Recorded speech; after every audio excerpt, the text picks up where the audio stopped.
하나님께서 만드신 최초의 기관은 가정입니다.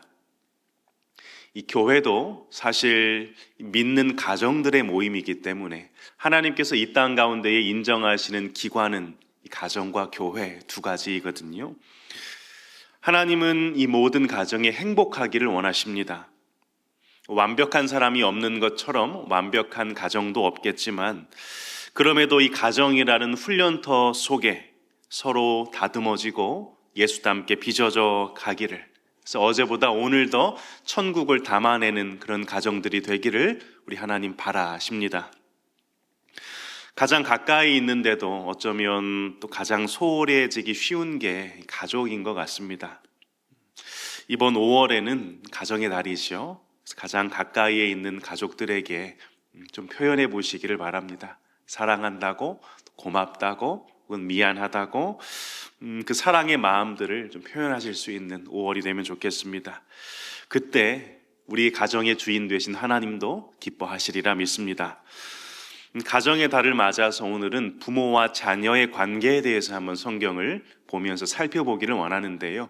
한 가지 좀 권면드리는 건 이 말씀을 무기로 쓰라고 드리는 건 아닙니다. 무슨 말인가 하면, 나는 부모인데 자녀는 이렇게 하라고 그러더라 목사님이, 너 왜 그렇게 안 하냐, 이게 아니고, 자녀도 마찬가지로 부모님은 이렇게 해야 된다고 성경에서 가르치는데 왜 안 하십니까가 아니라, 내가 부모라면 성경이 말하는 부모는 이러하구나, 하나님 나를 긍휼히 여겨주시고 예수 닮은 부모로 세워주십시오, 우리 마음을 깨뜨려서 우리가 더 예수닮게 빚어지기를 원하여서 이 말씀을 나누는 거거든요. 그래서 그렇게 적용하실 수 있기를, 내 마음이 변해서 내가 변해야 사실 상대로 변하는 거 아니겠습니까? 그래서 내 마음을 말씀 앞에 비추는 이 시간이 되기를 간절히 소망합니다. 사람이 태어나서 가장 먼저 만나는 사람이 누구지요? 부모입니다. 사람은 부모의 품 안에서 자라갑니다. 또 자녀는 하나님이 부모에게 주신 가장 큰 선물이에요. 그런데 이 관계가 참 쉽지 않습니다. 이 자녀가 참 귀한 건 맞는데 또 동시에 가장 속을 썩이는 존재이기도 하지요. 웃으시는 분들은 아마 이게 공감을 하는 웃음일 것 같아요. 부모님들이라면 한 번쯤 마음에 이런 생각들 해보셨을 거예요. 자녀, 다른 거는 다 그래도 어떻게든 되는데 왜 자녀만큼은 내 마음대로 안 될까? 맞습니다. 자녀처럼 내 마음대로 안 되는 존재가 없지요. 자녀를 어떻게 키워내야 하는지, 어떻게 관계를 맺어야 하는지, 이건 모든 부모들의 끝이 없는 관심사이고 숙제입니다. 세상에도 보면 어떻게 자녀를 키워낼 수 있는지, 어떻게 자녀와 부모가 관계를 맺어야 하는지, 그 대화법, 갈등 해결법, 책도 많고 강의도 많습니다. 그렇다면 우리는 오늘 질문해 봐야 합니다. 성경은 여기에 대해서 뭐라고 말하는가? 오늘 본문 에베소서 6장은 먼저 바울이 이 부부의 관계를 앞에서 설명을 하고 나서요, 이어서 이제 부모와 자녀의 관계를 다루는 그런 내용으로 이루어져 있습니다. 우리 1절부터 3절 말씀을 한 번 더 같이 읽겠습니다. 같이 한번 읽겠습니다. 자녀들아, 주 안에서 너희 부모에게 순종하라. 이것이 옳으니라. 내 아버지와 어머니를 공경하라. 이것은 약속이 있는 첫 계명이니 이로써 내가 잘되고 땅에서 장수하리라. 이 말씀은 사도 바울이 만들어낸 말씀이 아니라 구약에서 가져온 말씀입니다. 출애굽기 20장 12절에 보면, 내 부모를 공경하라. 그리하면 내 하나님 여호와가 내게 준 땅에서 내 생명이 길리라. 이렇게 말씀하셨거든요. 이 말씀은 10계명을 다루고 있는 본문 중에 나오는데요, 5번째 계명입니다. 10계명이 무엇이지요? 하나님의 백성이라면 누구나 반드시 붙잡고 살아가야 할 어떤 가장 기본적인 삶의 기준입니다. 이 10계명이 어떻게 주어졌는가 한번 우리가 생각을 해보면, 하나님이 이제 이스라엘 백성들을 출애굽하여서 시내산에서 이제 언약을 맺으시죠. 그 자리에서 하나님이 이렇게 선포하신 거예요. 너희는 이제 내 백성이다. 나하고 너희는 이제 왕과 백성, 아버지와 자녀, 또 신랑과 신부 이 관계 안으로 들어온다. 특별히 하나님께서 당신을 왕이라 말씀을 하셨는데, 하나님이 왕으로 그럼 어떻게 다스리는 왕인가? 기분대로 다스리는 왕인가? 어떤 날은 기분이 좋아서 이것도 된다, 어떤 날은 내가 기분이 좋지 않구나, 그건 안 된다, 이런 왕이 아니라 하나님은 왕이신데 법을 세우시고 그 법대로 다스리시는 분이세요. 그래서 율법이 주어진 겁니다. 이스라엘은 하나님이 다스리시는 법치국가였고 그 법을 가장 압축해서 보여준 게 바로 이 십계명입니다. 그런데 이 십계명은 당시 이스라엘 사람들에게만 주어진 말씀이 아니에요. 하나님의 백성에게 계속 전해져 내려온 말씀입니다. 그렇기 때문에 오늘 우리에게도 동일하게 주어지는 말씀입니다. 이 십계명을, 이 율법을 압축해 놓은 십계명을 더 줄이면 어떻게 되죠? 두 가지로 더 줄이면 하나님을 사랑하라, 이웃을 사랑하라, 이렇게 두 가지로 더 줄일 수 있습니다. 그래서 1계명부터 4계명까지는 하나님하고의 관계, 하나님 사랑에 대한 내용으로 되어져 있고요, 5계명부터 10계명까지는 이웃과의 관계, 그 부분이 나와 있습니다. 특별히 1계명부터 4계명까지는 하나님과의 관계에 대해서 설명을 하고 있는데, 핵심을 요약하면 하나님만 사랑하고 하나님만 섬기라는 이야기입니다. 여기서 중요한 건 하나님을 여러 사랑 중에 하나로 두지 말라는 겁니다. 이것도 사랑하고 저것도 사랑하고 그 중에 하나님도 사랑하고, 이게 아니라 마음과 뜻과 힘을 다하여 심지어 목숨까지 다하여 하나님만 사랑하라, 이것이 사람의 본분이다 하는 것을 하나님 말씀하시고요. 그리고 5계명부터는 이웃과의 관계가 나오게 되거든요. 네가 진짜 하나님 사랑하느냐? 그렇다면 그 사랑 어떻게 증명해 보일 수 있느냐? 너의 이웃을 사랑하는 걸 통해서 네가 하나님 사랑한다는 걸 증명해 보여라. 하나님의 형상대로 지음받은, 하나님처럼 지음받은 이웃을 사랑하고 섬겨내므로 네가 네 하나님을 사랑한다는 것 증명해 보여라, 이렇게 말씀을 하시는 거예요. 그런데 이 이웃에 관한 계명 중에 가장 먼저 나오는 게 누굽니까? 제5계명, 누구에 대한 말씀입니까? 이게 부모에 대한 말씀입니다. 이게 독특하지요. 보통 우리가 생각하는 이웃은 옆집 아저씨, 윗집, 아랫집, 건너 사는 집, 이런 사람들이 이웃이라고 우리는 생각을 하잖아요. 근데 성경이 말하는 이웃은 다릅니다. 나 아닌 사람은 다 이웃입니다. 그렇다면 부모님도 이웃입니까?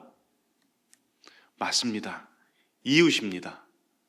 다만 아주 특별한 이웃이지요.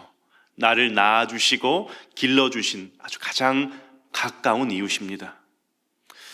성경은 아내와 남편은 하나라고 말을 하지만 그 외의 모든 관계는 타인이라고, 이웃이라고 이야기를 하거든요. 하나님은 이 이웃에 대한 계명을 말씀하시면서 가장 먼저 부모를 말씀하고 계세요. 이건 이런 의미입니다. 모든 관계의 시작은 부모와의 관계에서 시작된다. 모든 인간관계의 시작은 부모와의 관계에서부터 시작한다는 거예요. 그렇기 때문에 내가 부모와의 관계가 어그러져 있는데 타인과의 관계를 잘 맺는다? 이건 어불성설입니다. 인간관계의 시작은 부모와의 관계에서 출발하고 시작하는 거예요. 이웃을 나타내는 계명 중에 처음으로 부모가 온다는 건 그만큼 부모와의 관계가 중요하다는 뜻일 것이고, 또 부모와의 관계가 사람과의 관계에 있어서 시작이고 출발이라는 의미입니다. 한번 생각해 보십시오. 우리가 이 땅에 부모 없이 존재할 수 있었습니까? 물론 생명은 하나님이 주시지만 부모를 통해서 주셨습니다. 우리가 누리는 많은 것들이 결국 부모를 통해서 우리에게 왔습니다. 심지어 생명까지도 말이죠. 그래서 하나님은 이 관계를 가장 먼저 다루시며 말씀하시는 겁니다. 내 부모를 공경하라. 자녀에게 주어진 책임을 한마디로 공경이라는 단어로 정리하셨습니다. 공경한다는 이 말은 단순히 좀 잘 해드린다, 좀 잘 안부를 묻고 챙겨드린다 정도를 넘어서 이건 예의와 존경이 담겨있는 태도인데, 쉽게 말하면 하나님을 대하는 그 마음으로 부모를 대하라는 이야기입니다. 그렇게 사는 사람에게 하나님이 약속을 주셨는데 10계명 중에 유일하게 약속이 붙은 계명이 바로 이 5번째 계명입니다. 내 부모를 공경하면 내 생명이 길고 복을 누리게 될 것이다. 하나님 약속하셨습니다. 근데 이걸 뒤집어서 한번 생각을 해보면 부모를 공경하는 게 그만큼 쉽지 않다는 거예요. 만약 누구나 자연스럽게 할 수 있는 일이라면 굳이 하나님이 이렇게 하면 내가 복을 주겠다 이런 약속을 하지는 않으셨을 겁니다. 누구나 다 할 수 있다면요. 사람은 본성적으로 부패하여서 누군가의 말을 듣고 따르고 순종하는 걸 싫어합니다. 타인에게는 물론이거니와 내 부모에게도 그 말을 듣고 싶지 않아 해요. 아이에서 사춘기가 지나가고 장성하면서 부모의 말을 잘 듣지 않아져 가죠. 그래서 예수님이 오신 겁니다. 예수님은 하늘 아버지께 끝까지 순종하셨습니다. 그 순종으로 우리를 살려내셨습니다.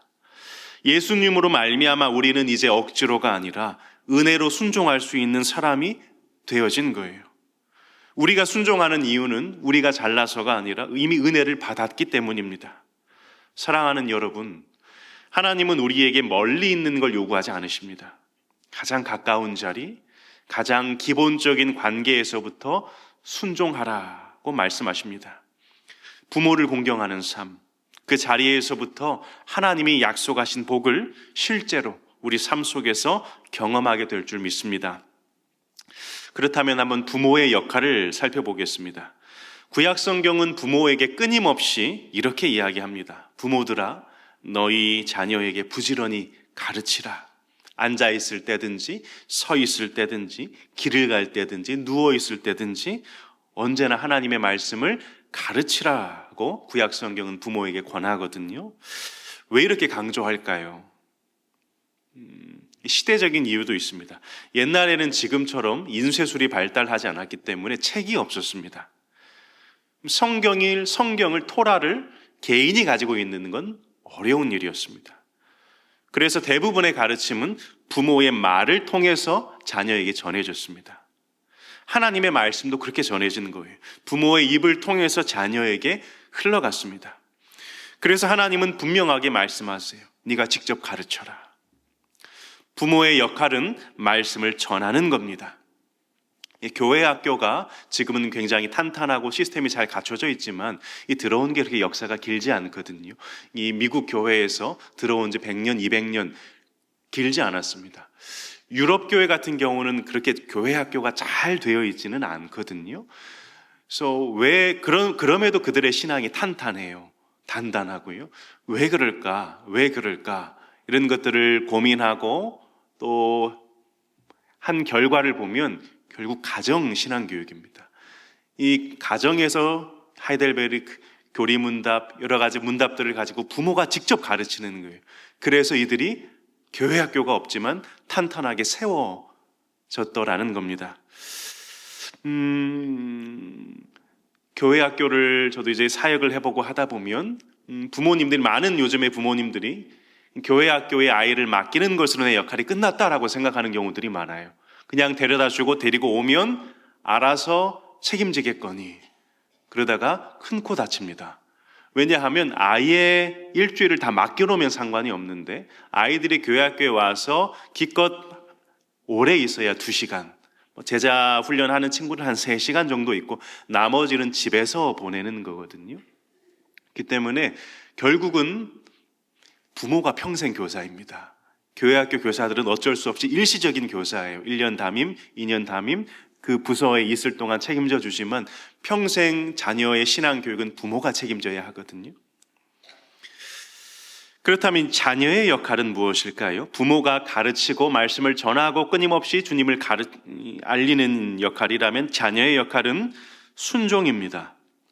본문 1절에 보면 부모에게 순종하라, 이것이 옳으니라 되어 있습니다. 이 순종이라는 단어의 뜻은 귀 기울여 듣다라는 뜻입니다. 마음을 열고 귀를 기울여 듣다라는 의미예요. 죄인된 인간은 누군가의 말을 듣는 것을 싫어합니다. 아담과 하와를 한번 생각해 보시겠습니까? 에덴 동산에서 그들이 선악과를 왜 먹었을까요? 먹을 게 없어서 먹은 것 아니고 저건 맛있을 것 같아서 먹은 것 아닙니다. 하나님의 자리에 올라가고 싶어서 먹은 겁니다. 바꾸어 말하면 내가 이제 하나님 말 듣지 않겠다는 겁니다. 하나님 말 듣고 사는 것 귀찮다는 겁니다. 내가 하나님 되어서 내 마음대로 살겠다라는 겁니다. 죄의 본질이 여기에 있습니다. 이 죄를 짓고 나서 모든 사람은 더욱더 자기중심적으로 변했습니다. 사람이 처음 지어졌을 때 그 마음의 중심엔 하나님이 계셨는데 죄를 짓고 나서 사람은 그 마음의 중심에서 하나님을 내려놓고 자기 자신을 앉게 했습니다. 이제 모든 걸 내 기준으로 생각하고 판단합니다. 그러면 어떻게 될까요? 다른 사람의 말은 듣고 싶지 않습니다. 심지어 부모의 말도 듣기 싫습니다. 예수님께서 이 세상의 마지막 때를 묘사하며 언급한 내용 중에 하나가 사람들이 그 부모를 거역할 것이다, 이렇게 말씀하셨거든요. 시대가 점점 그렇게 변해가지요. 그러나 시대는 아무리 변한다 해도 그 가운데 하나님의 말씀은, 그 진리는 변치 않습니다. 자녀들아, 부모에게 순종하라. 여기서 우리가 한번 기억해 봐야 할 부분이 있는데, 이 말이 자녀들아 부모에게 순종하라는 이 말이 부모가 너희보다 더 지혜롭고 우위에 있기 때문에, 부모가 더 힘이 있기 때문에 순종해야 된다, 부모 말 들어서 손해보는 것 있더냐, 이런 의미일까요? 만약 그렇다면 어느 시점 이후부터는 더 이상 부모에게 순종할 필요가 없어집니다. 어려서야 부모님이 전부고 부모가 다 책임져 주지만 자녀가 장년이 되면 어느 순간 부모보다 모든 면에서 더 힘이 생기는 때가, 더 그걸 넘어서는 때가 오지 않습니까? 경제력이든 지력이든 모든 면에서 부모를 뛰어넘는 순간이 오면, 그럼 그때가 되면 부모에게 순종하지 않아도 되는 걸까요? 아닙니다. 하나님이 이 말씀을 하신 이유는 전혀 다른 데 있습니다. 너희의 부모이기 때문에 순종하라는 겁니다. 부모가 어떻게 해서 어떤 조건을 갖추어서 순종하라는 얘기가 아니라 너희의 부모이기 때문에 순종하라는 이야기입니다. 부모가 완벽해서도 항상 옳아서도 아닙니다. 너희의 부모이기 때문에. 이건 조건의 문제가 아니라 관계의 문제입니다. 또 한 가지 기억해 볼 것은, 부모에게 순종하는 게 하나님에게 순종하는 것처럼 절대적인 복종을 의미하는 건 아닙니다. 왜냐하면 이 부모도 하나님과는 다르게 불완전한 존재이기 때문입니다. 만일 하나님의 뜻에 어긋나는 경우라면 우리는 부모보다 하나님에게 순종해야 합니다. 그럼에도 하나님이 말씀하시는 태도는 이것입니다. 귀를 기울여라. 부모가 자녀를 해치려고 말하지 않습니다. 자기가 아는 범위 내에서 가장 선하다고 생각하는 것 이야기하지 않아요? 근데 요즘 자녀들은 이렇게 말하죠. 엄마는 요즘 시대 너무 몰라. 너무 빠르게 변하는 세상, 그 말 듣고 살다가는 안 돼. 그건 옛날 이야기야. 맞습니다. 내 생각이 더 합리적일 수 있습니다. 그런데도 하나님은 말씀하세요. 들어라. 그 말 속에 담긴 그 마음을, 그 사랑을 들으라는 겁니다. 그게 부모를 가볍게 여기지 않는 태도이고 성경이 말하는 공경입니다. 하나님은 우리를 가정으로 묶어주셨어요. 인류를 다른 방법으로 보존해 가실 수도 있었거든요. 근데 이 특별히 가정으로 묶으셨습니다. 그리고 그 가정 안에서 하나님을 알아가게 하십니다. 우리가 하나님을 특별히 호칭할 때 무엇이라고 부르죠? 하나님 아버지라고 부릅니다. 이건 사람이 만든 표현이 아닙니다. 하나님이 직접 가르쳐 주신 말입니다. 예수께서 제자들에게 기도를 시작할 때 이렇게 시작하라고 하셨지요. 하늘에 계신 우리 아버지요. 이 가정은 하나님과 우리의 관계를 완벽하게 설명해 주지는 못합니다. 왜냐하면 이 땅의 부모는, 그런 의미에서 가정은 완전하지 않기 때문입니다. 그럼에도 불구하고 가정은 하나님과 우리의 관계를 가장 비슷하게 보여주는 구조입니다. 우리는 가정 안에서 배웁니다. 아버지를 통해서 그리스도의 사랑을 배우고 어머니를 통해서 교회의 순종과 사랑을 또 배웁니다. 이 관계 속에서 가정 안에 하나님의 나라를 배워가고 경험해 갑니다. 또 부모는 자녀를 키우면서 자기 부정과 희생을 배웁니다. 자녀를 낳아봐야 하나님 아버지의 마음을 알게 되죠. 우리 부모가 어떻게 나를 키웠는가도 알게 되죠. 가정은 하나님의 마음을 배우는 자리입니다. 그리고 하나님의 성품을 연습하는 자리입니다. 그래서 하나님이 우리에게 이 가정을 주신 겁니다. 여기 있는 우리 모두는 다 똑같이 자녀이지요. 자녀는 알아야 합니다. 부모도 은혜가 필요한 사람입니다. 완전한 사람이 아닙니다. 부모도 한때 누군가의 아들이었고 딸이었습니다. 그리고 지금 처음으로 부모가 되어 살아가고 있는 거예요. 자녀도 마찬가지입니다. 처음으로 자녀로 살아갑니다. 그러니 어떻게 되지요? 서로 서툴 수 있어요. 실수할 수 있고 상처 줄 수 있습니다. 그럼에도 불구하고 가족입니다. 그래서 보듬어야 합니다. 사랑하고 존경해야 합니다. 왜 그렇습니까? 하나님이 묶어주셨기 때문입니다. 부모가 우리를 선택했습니까? 아닙니다. 마찬가지로 자녀도 우리가 선택한 게 아니에요. 이런 자녀가 나올 줄 아셨습니까? 이건 하나님이 붙여주신 관계입니다. 그래서 우리는 믿어야 합니다. 하나님이 허락하신 관계다. 그 믿음으로 서로를 인정하고 받아들이는 겁니다. 부모와 자녀 관계는 애초부터 이 조건으로 유지되는 관계가 아닙니다. 그러니까 무엇을 잘 해내야 유지되는 관계가 아니란 말입니다. 조금 부족하고 서툴러도 끝까지 부모는 부모이고요. 자녀는 끝까지 자녀입니다. 하나님이 우리를 있는 그대로 받아주신 것처럼 우리도 서로를 있는 그대로 받아들여야 합니다. 혹 이런 분도 계실지 모르겠습니다. 내 부모는 존경하기 어렵습니다. 그럴 수 있습니다. 이 부모와 자녀 관계 속에 상처가 있을 수 있고 아픔이 있을 수 있습니다. 그 아픔과 상처도 우리 주님이 알고 계세요. 그럼에도 우리가 붙들 것은 이것입니다. 그럼에도 하나님이 이 관계를 허락하셨다. 그 믿음으로 우리가 하나님을 공경하듯 부모를 공경해내는 것입니다. 사랑하는 여러분, 이 부모와의 관계는 이웃사랑의 출발점이 됩니다. 부모와의 관계가 회복될 때 다른 관계도 열리기 시작합니다. 오늘 이 자리에 있는 우리는 모두 누군가의 자녀이지요. 각자 사연도 다르고 또 부모와의 관계성도 다를 거예요. 어떤 분은 용서해야 할 부모가 있을지도 모릅니다.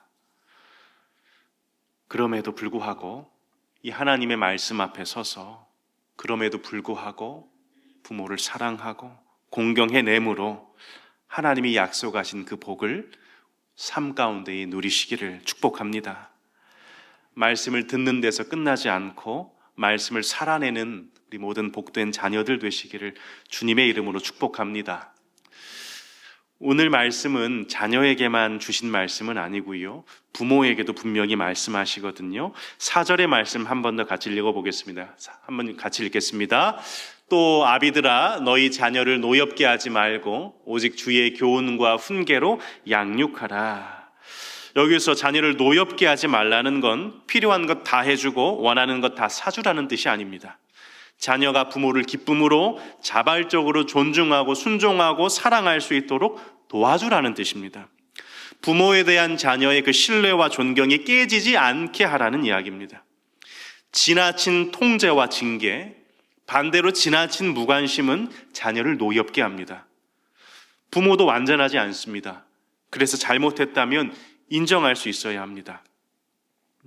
제가 은혜 받았던 순간이 저에게도 이제 아버지 어머니가 계시는데 아버지가 무언가 이제 어렸을 때 보면 집안의 좀 기준이고 그래서 이게 제가 사춘기가 지나가면서 아버지가 틀렸다는 걸 이야기하고 싶은 거예요. 이 부분은 틀렸다.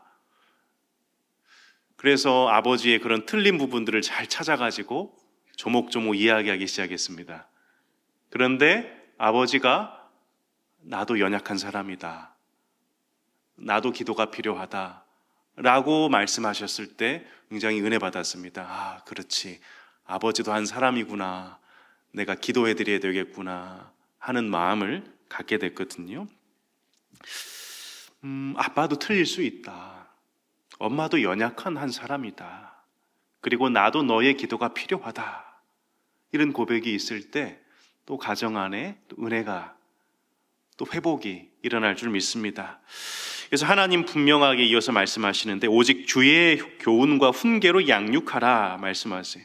여기서 오직이라고 말하는데 이 말은 여러 가지 중에 제일 이게 낫다라는 말이 아니라 이것이 유일한 기준이라는 얘기입니다. 양육의 기준은 오직 말씀이고 양육의 동기는 오직 사랑이어야 합니다. 그럼 무엇을 가르쳐야 합니까? 하나님께서 하라고 하신 것, 하지 말라고 하신 것 분명히 가르쳐야 합니다. 그리고 말로만이 아니라 삶으로 보여줘야 합니다. 자녀들도 다 압니다. 이게 사랑으로 하는 말인지 화나서 화풀이 하는 건지 다 압니다. 그래서 부모는 자녀를 대할 때 주님을 대하듯 대해야 합니다. 자녀를 손님 대하듯 하라라는 이렇게 신방하다 보면 그런 말씀들 많이 하시는데 더 넘어서서 주님을 대하듯 자녀를 대해야 합니다. 하늘보다 크신 하나님이 우리를 섬기셨던 것처럼 그 마음으로 우리도 자녀를 대해야 합니다. 사랑하는 부모님들, 자녀는 부모를 통해 하나님을 배웁니다. 그래서 부모의 자리가 중요합니다. 그래서 내 성격대로가 아니라 이건 내 기질 때문이니까 어쩔 수 없어가 아니라 하나님을 보여주는 자리이기 때문에 최대한 하나님의 성품대로 할 수 있기를 몸부림쳐야 합니다. 부모가 하나님을 닮아가려고 애쓸 때 그 모습을 보면서 자녀는 자연스럽게 순종을 배우게 될 것입니다. 이제 말씀을 마무리하려고 합니다. 하나님은 우리에게 가정을 주셨습니다. 이 가정은 완성된 공동체가 아닙니다. 죄인들이 모인 공동체입니다. 그래서 서로 부딪히고 상처 주고 실수합니다. 그런데 하나님은 이 가정을 훈련장으로 사용하십니다. 이곳에서 우리는 주님을 닮아가는 거예요. 그래서 필요한 게 있습니다. 바로 기도입니다. 이게 오늘 설교의 적용이고 결론이에요. 우리가 가정의 달인데 가정을 위해서 기도할 수 있기를 소원합니다. 자녀는 부모를 위해서 기도해야 합니다. 단순히 건강 주십시오를 넘어서서 부모가 하나님을 더 닮아갈 수 있도록 우리가 기도해야 합니다. 그 믿음을 위하여, 영혼의 강건함을 위하여 기도해야 합니다. 부모님도 마찬가지죠. 자녀는 내 소유가 아닙니다. 하나님께서 맡기신 하나님의 소유입니다. 그래서 우리를 청직이라고 하지요. 그래서 내 뜻대로 키우는 게 아니라 하나님이 자녀를 우리 가정에 맡겨주셨는데 이 가정을 에서 우리를 통해서 이 자녀가 무엇을 이루어야 되겠습니까? 어떻게 나아가야 되겠습니까? 이렇게 물어야 합니다. 하나님의 것이니 하나님 어떻게 내가 도와야 하겠습니까? 그리고 그 길을 함께 찾아가는 동역자가 되어야 합니다. 눈물로 기도하고 몸부림치며 자녀를 믿음 위에 세워가야 합니다. 사랑하는 성도 여러분, 우리는 가정을 놓고 우리의 가정을 놓고 기도하기를 원하고 우리 가정의 주인 되시는 하나님이 우리 각 가정들을 붙들어 주시기를 소원합니다. 남편과 아내의 관계가 회복되고 부모와 자녀의 관계가 회복되고 그래서 서로 사랑하고 공경하고 서로를 위해 기도할 수 있는 우리 모든 가정이 되기를 간절히 소망합니다. 그리고 이 교회는 그러한 가정들의 모임입니다. 큰 가정과 같습니다. 그런 의미에서 우리 교회도 한 가족이에요. 주 안에 한 가족된 우리 공동체가 마찬가지로 서로를 사랑하고 존중하고 섬기고 내가 낮아져서 다른 사람을 세워내는 그런 예수님 사랑이 가득한 그런 교회. 세상이 볼 때에 참 교회를 보고 걱정하는 게 아니라 천국과도 같다. 하나님 나라 같다. 이런 고백 들을 수 있는 우리 교회, 우리 가정 될 수 있기를 간절히 소망합니다. 하나님께서 우리 가정에 또 교회에 성령을 충만히 부어주셔서 한몸 된 그런 기쁨과 연합의 은혜를 풍성히 누리게 하시기를 그런 복된 5월 그런 가정과 우리 교회 되시기를 간절히 소망하고 주의 이름으로 축복합니다.